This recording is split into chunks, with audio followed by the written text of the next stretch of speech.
Evening friends, आज की update कुछ इस प्रकार से। आज हम बात करेंगे सबसे पहले अमेरिका की। अमेरिका के राष्ट्रपति डोनाल्ड ट्रंप ने रेसिप्रोकल टैरिफ की घोषणा कर दी है। उन्हें भारत, चीन, पाकिस्तान समेत कई एशियाई देशों पर टैरिफ बढ़ा दिया है। ट्रंप ने भारत पर 26% टैरिफ लगाने की घोषणा की है, तो पाकिस्तान पर 29% टैरिफ लगाया है। बांग्लादेश पर ट्रंप ने 37% टैरिफ लगाया है। डोनाल्ड ट्रंप के फैसले ने पाकिस्तान और बांग्लादेश के बाजार में हलचल पैदा की है। पाकिस्तान पर इसका सीधा असर होगा, क्योंकि इस्लामाबाद अमेरिका का एक बड़ा व्यापारिक साझेदार है। ट्रंप के फैसले से पाकिस्तान के साथ साथ बांग्लादेश के कपड़ा उद्योग पर भी संकट हो सकता है। पाक की पूर्व राजदूत मलिया लोधी ने कहा कि पाकिस्तान का एक बड़ा व्यापारिक साझेदार अमेरिका है। पाकिस्तान का कपड़ा उद्योग ज़्यादातर माल अमेरिका को बेचता है, ऐसे में पाक का कपड़ा उद्योग इससे प्रभावित होगा। लोधी ने कहा कि पाकिस्तान को यह देखना होगा कि यह कैसे नई स्थिति से तालमेल बिठाता है। पाकिस्तान को इससे पार पाने के लिए ज़्यादा बाजार तलाशने होंगे और अपने निर्यात को और प्रतिस्पर्धी बनाना होगा। अमेरिकी राष्ट्रपति ट्रंप ने बांग्लादेशी उत्पादों पर टैरिफ 15% से बढ़ाकर 37% कर दिया है। इससे अमेरिकी बाजारों में बांग्लादेश के रेडीमेड गारमेंट के निर्यात पर बुरा असर पड़ सकता है। दक्षिण एशियाई देशों के साथ वाशिंगटन के संबंधों के विशेषज्ञ माइकल कुगलमैन ने कहा कि ट्रंप के फैसले से कपड़ा बाजार प्रभावित होगा, जो पाकिस्तान और बांग्लादेश के लिए मुख्य निर्यात है। कुगलमैन ने कहा कि भारत, पाकिस्तान, बांग्लादेश, श्रीलंका की मुश्किल ट्रंप के फैसले से बढ़ेगी, क्योंकि ये चारों देश पहले से ही आर्थिक तनाव से जूझ रहे हैं। डोनाल्ड ट्रंप के फैसले का असर शेयर बाजार पर भी देखने को मिला है। गुरुवार को एशिया में इस खबर से आने के बाद बीजिंग और टोक्यो के शेयर बाजार कई महीनों के निचले स्तर पर आ गए हैं। अमेरिका ने अपने करीबी दोस्तों को भी नहीं छोड़ा है। ट्रंप ने यूरोपीय संघ पर 20% और जापान पर 24% टैक्स लगाया है। टोक्यो ने इसे अफसोसजनक कहा है। डोनाल्ड ट्रंप का कहना है कि पारस्परिक टैक्स अमेरिका के सामानों पर लगाए गए टैक्सों और दूसरी बाधाओं का जवाब है। उन्होंने कहा कि नए टैक्स से देश में मैन्युफैक्चरिंग के क्षेत्र में नौकरियां बढ़ेंगी। ट्रंप ने कहा कि कई दशकों से हमारे देश को लूटा गया और ये दोस्त और दुश्मन दोनों ने किया, अब हम इसका जवाब दे रहे हैं। दूसरी ओर अर्थशास्त्रियों ने चेतावनी दी है कि टैक्स से वैश्विक अर्थव्यवस्था धीमी होगी और मंदी का खतरा बढ़ सकता है। आइए अब हम वक्फ संशोधन बिल के बारे में बात करें। वक्फ संशोधन बिल 2025 पर गुरुवार को राज्यसभा में चर्चा हो रही है। एक दिन पहले बुधवार को लोकसभा ने वक्फ बिल को अपनी मंजूरी दे दी है। वक्फ बिल को नरेंद्र मोदी की सरकार ने मुस्लिमों के हित में लाने का दावा किया है। वहीं विपक्ष और मुस्लिम संगठनों ने इसे वक्फ संपत्ति को हड़पने की चाल कहा है। इस बिल की देश के साथ साथ विदेशों में भी चर्चा है। कई मुस्लिम देशों की मीडिया ने वक्फ बिल के भारतीय संसद में पेश किए जाने और इस पर चर्चा को जगह दी है। पाकिस्तान से लेकर अरब देशों तक की मीडिया की इस बिल पर नज़र है।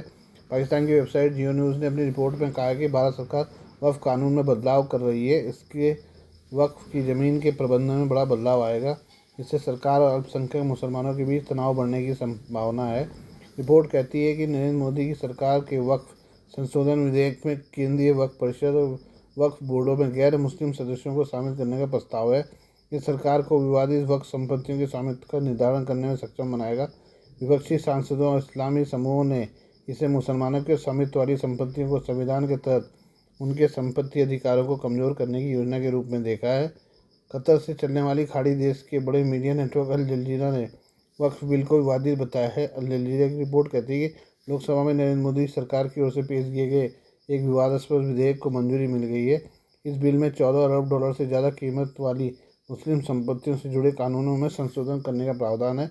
अल जजीरा ने कहा कि इस बिल पर भारतीय जनता पार्टी का तर्क है कि 1995 के वक्फ कानून में प्रस्तावित बदलाव भ्रष्टाचार और कुप्रबंधन से लड़ने की मदद करेंगे और विविधता को बढ़ावा देगा। दूसरी ओर मुसलमानों को डर है कि इस कदम से वक्फ संपत्तियां, ऐतिहासिक मस्जिदें, दुकानें, दरगाह, कब्रिस्तान और हज़ारों एकड़ ज़मीन पर कब्जा और हमले बढ़ जाएंगे। यूएई के गल्फ न्यूज़ ने वक्फ बिल पर लोकसभा में करीब 12 घंटे चली बहस का जिक्र किया है। गल्फ न्यूज़ ने केंद्रीय संसदीय कार्य मंत्री किरण रिजिजू के उस बयान का जिक्र किया जिसमें उन्होंने मुस्लिम समुदाय को निशाना बनाने के आरोपों को खारिज किया है। गल्फ न्यूज़ ने ऑल इंडिया सूफी सज्जाद नशीन काउंसिल के अध्यक्ष सैयद नसीरुद्दीन चिश्ती का भी जिक्र किया। उन्होंने कहा कि यह विधेयक मुस्लिमों की धार्मिक संपत्तियों को जब्त करने के लिए है। रिपोर्ट समाजवादी पार्टी के अध्यक्ष अखिलेश यादव, कांग्रेस नेता राशिद अल्वी समेत कई नेताओं के बयानों का जिक्र है। आइए हम बात करें बांग्लादेश की। भारत के पूर्वोत्तर क्षेत्र पर बांग्लादेश की अंतिम सरकार के मुखिया मोहम्मद यूनुस के विवादास्पद बयान पर विदेश मंत्री एस जयशंकर ने करारा जवाब दिया है। उन्हें गुरुवार को कहा कि भारत की बंगाल की खाड़ी से लगी हुई लगभग 6,500 किलोमीटर की सबसे लंबी तटरेखा है। थाईलैंड में छठे बिम्स्टेक शिखर सम्मेलन में बोलते हुए जयशंकर ने क्षेत्रीय संपर्क में भारत की महत्वपूर्ण भूमिका पर प्रकाश डाला। इस दौरान उन्होंने चुटकी लेते हुए कहा कि सहयोग सिर्फ लाभ उठाने के लिए नहीं किया जाता है। बिम्स्टेक के सदस्य देशों में भारत, भूटान, बांग्लादेश, म्यांमार, थाईलैंड, नेपाल और श्रीलंका शामिल हैं। मोहम्मद यूनुस वर्तमान में बांग्लादेश पाकिस्तान संबंधों को मजबूत करने में जुटे हैं। जयशंकर ने कहा कि आखिर हमारे पास बंगाल की खाड़ी में सबसे लंबी तटरेखा है, जो लगभग 6,500 किलोमीटर है। भारत न केवल 5 बिम्स्टेक सदस्यों के साथ सीमा साझा करता है, बल्कि उनमें से अधिकांश को जोड़ता है, बल्कि भारतीय उपमहाद्वीप और आसियान के बीच अधिक इंटरफेस भी प्रदान करता है। हमारा पूर्वोत्तर क्षेत्र विशेष रूप से बिम्स्टेक के लिए कनेक्टिविटी हब के रूप में उभर रहा है, जिसमें सड़कों, रेल, जलमार्गों, ग्रिड और पाइपलाइनों का असंख्य नेटवर्क है। जयशंकर के इस बयान में भारत के पूर्वोत्तर के खास तौर पर जिक्र किए जाने को मोहम्मद यूनुस के लिए एक जवाब के रूप में देखा जा रहा है। यूनुस ने कुछ दिनों पहले चीन यात्रा के दौरान बांग्लादेश को इस क्षेत्र में महासागर का एकमात्र संरक्षक बताया था, जबकि चीन से अपने देश में अपना आर्थिक प्रभाव बढ़ाने का आग्रह किया था। उन्होंने कहा भारत के पूर्वोत्तर राज्य भूमि से घिरे होने के कारण एक अवसर साबित हो सकते हैं। जयशंकर ने इस धारणा को खारिज कर दिया कि भारत के पूर्वोत्तर में समुद्री पहुंच की कमी है। उन्होंने एक प्रमुख कनेक्टिविटी हब के रूप में इस क्षेत्र की उभरती भूमिका पर प्रकाश डाला। उन्होंने कहा हमारा पूर्वोत्तर क्षेत्र विशेष रूप से बिम्स्टेक के लिए एक कनेक्टिविटी हब के रूप में उभर रहा है, जिसमें सड़कों, रेलवे, जलमार्गों, ग्रिड और पाइपलाइनों का असंख्य नेटवर्क है। उन्होंने कहा कि त्रिपक्षीय राजमार्ग के पूरा होने से पूर्वोत्तर प्रशांत महासागर से जुड़ जाएगा। यूनुस को दिए गए प्रत्यक्ष जवाब में जयशंकर ने क्षेत्रीय सहयोग के लिए एक साझा दृष्टिकोण की आवश्यकता पर जोर दिया। उन्हें बिम्स्टेक को मजबूत करने के लिए भारत की प्रतिबद्धता की पुष्टि करते हुए कहा, हम यह भी मानते हैं कि सहयोग एक साझा दृष्टिकोण है, न कि चुनिंदा लोगों के लिए। यूनुस की टिप्पणी पर भारत में तीखी राजनीतिक प्रतिक्रिया भी है। असम के मुख्यमंत्री हिमंत बिस्वा शर्मा ने टिप्पणियों की निंदा करते हुए उन्हें अपमानजनक बताया। मणिपुर के पूर्व सीएम एन बीरेन सिंह भी पड़ोसी देश की अंतिम सरकार पर इस क्षेत्र का रणनीतिक मोहरे के रूप में उपयोग करने का आरोप लगाया। आइए बात करें डोनाल्ड ट्रंप की। डोनाल्ड ट्रंप द्वारा दुनिया भर के देशों पर टैरिफ लगाने के ऐलान के बाद अमेरिका के शेयर बाजार में गिरावट दर्ज की गई है। अमेरिका के इक्विटी बेंचमार्क में 2% की गिरावट दर्ज की गई है। बीते 3 दिनों से अमेरिकी शेयर बाजार में तेजी थी और ये उम्मीद की जा रही थी कि ट्रंप कम कठोर टैरिफ लगाएंगे, लेकिन जैसे ही टैरिफ का ऐलान हुआ तो बाजार में गिरावट आ गई। टैरिफ के ऐलान के बाद S&P 500 की निगरानी करने वाले 577 अरब डॉलर का एक्सचेंज ट्रेडेड फंड सामान्य ट्रेडिंग स्तर से 2.5% नीचे गिर गया। राष्ट्रपति ट्रंप ने स्थानीय समय अनुसार टैरिफ का ऐलान कर दिया। इस पर पूरी दुनिया की नज़रें थी। ट्रंप ने इसे मुक्ति दिवस करार दिया। ऐलान के तहत ट्रंप ने सभी निर्यातक देशों पर 10% का न्यूनतम टैरिफ लगाने और 60 देशों पर अतिरिक्त शुल्क लगाने का ऐलान किया। यह अतिरिक्त शुल्क उन देशों पर लगाया गया है जिनके साथ या तो अमेरिका का व्यापार घटा है या फिर वे देश अमेरिका पर ज़्यादा टैरिफ लगाते हैं। ट्रंप ने भारत पर 26% टैरिफ लगाने का ऐलान किया है। ट्रंप ने कहा कि भारत बहुत सख्त है। प्रधानमंत्री मोदी मेरे अच्छे दोस्त हैं, लेकिन मैंने कहा कि आप मेरे दोस्त हैं, लेकिन आप हमारे साथ सही व्यवहार नहीं कर रहे हैं। वे हम पर 52% टैरिफ लगाते हैं। आपको समझना होगा कि हमने उनसे वर्षों तक कोई टैक्स नहीं लगाया। विशेषज्ञों का मानना है कि टैरिफ की वजह से आने वाले कई दिनों तक बाजार में गिरावट का दौर रह सकता है। साथ ही आशंका है कि इससे अमेरिकी अर्थव्यवस्था मंदी की चपेट में आ सकती है। वैश्विक अर्थव्यवस्था पर इसका असर होगा।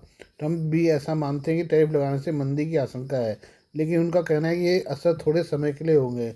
ये भी आशंका है कि कई देश अमेरिका पर भी टैरिफ बढ़ा सकते हैं, जिससे स्थिति और बिगड़ सकती है। फिलहाल टैरिफ ऐलान के बाद डॉलर की कीमतों में भी 0.2% की गिरावट आई है। ट्रंप के टैरिफ ऐलान के बाद एशियाई बाजारों में भी गिरावट देखी गई। टोक्यो निक्केई 225 इंडेक्स से 3.4% की कमी देखी गई है। हालांकि बाद में इसमें थोड़ा सुधार हुआ। यह 2.9% की गिरावट के साथ 34,699.52 के अंक पर बंद हुआ। अमेरिका ने अपने सबसे करीबी सहयोगियों में से जापान पर 24% टैरिफ लगाने का ऐलान किया है। एक अन्य सहयोगी दक्षिण कोरिया पर भी 25% टैरिफ लगाने का ऐलान किया है। इसका बेंचमार्क कोस्पी शुरुआत के तुरंत बाद 1.9% लुढ़क गया। ऑस्ट्रेलिया का S&P ASX 1.8% गिरकर 7,793 अंकों पर बंद हुआ। ये हम बात करें इसराइल की। इसराइल ने गाज़ा पट्टी पर रात भर ताबड़तोड़ हमले किए हैं।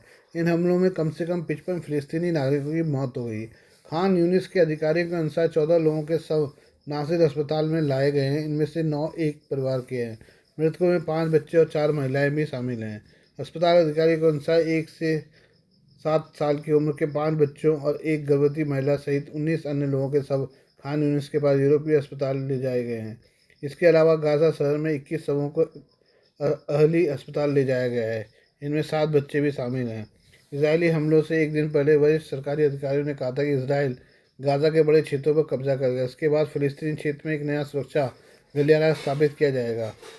इसराइल ने कहा है कि वो 18 महीने से चल रहे युद्ध को तब तक जारी रखेगा जब तक कि आतंकवादी समूह हमास अपने हथियार नहीं डालेंगे और शेष बंदूकों को रिहा नहीं करेगा। इसके अलावा इसराइल ने भोजन, ईंधन और मानवीय सहायता के सभी आयातों पर 1 महीने के लिए रोक लगा दी है, जिससे आपूर्ति कम होने के कारण नागरिकों को भारी संकट का सामना करना पड़ रहा है। इस बीच इजरायली प्रधानमंत्री बेंजामिन नेतन्याहू ने बुधवार को घोषणा की कि इसराइल गाजा पट्टी पर एक सुरक्षा गलियारा स्थापित कर रहा है, जिसके चलते राफा शहर को फलस्तीनी क्षेत्र से काट दिया जाएगा। नेतन्याहू ने इस सुरक्षा गलियारे को मुरांग कॉरिडोर का नाम दिया है, जो राफा और खान यूनिस के बीच होगा। नेतन्याहू ने कहा कि यह दूसरा फिलाडेल्फिया कॉरिडोर होगा, जो मिस्र के साथ सीमा के गाजा पक्ष को दक्षिण की ओर संदर्भित करता है, जो मई 2024 से इसराइल के नियंत्रण में है। नेतन्याहू ने कहा कि हम पट्टी को काट रहे हैं और हमास पर कदम दर कदम दबाव बढ़ा रहे हैं ताकि वो हमारे बंधक सौंप दे। हालांकि फ़िलिस्तीनी प्राधिकरण ने नियोजित गलियारे को पूरी तरह से अस्वीकार कर दिया है। वहीं हमास ने भी इसका विरोध किया है। हमास ने कहा कि वह केवल शेष 59 बंदूकों को रिहा करेगा, जिनमें 24 के जिंदा होने का अनुमान है। हमास ने बदले में अधिक फ़िलिस्तीनी कैदियों की रिहाई की मांग की है। साथ ही एक अस्थायी युद्धविराम और इसराइल की वापसी की भी मांग की है। इसके अलावा हमास ने इसराइल की उस मांग को ठुकरा दिया है जिसमें कहा गया कि वो अपने हथियार डाल दे और क्षेत्र को खाली कर दे। Please do like, share and subscribe this channel of my news, views and analysis by Prakash.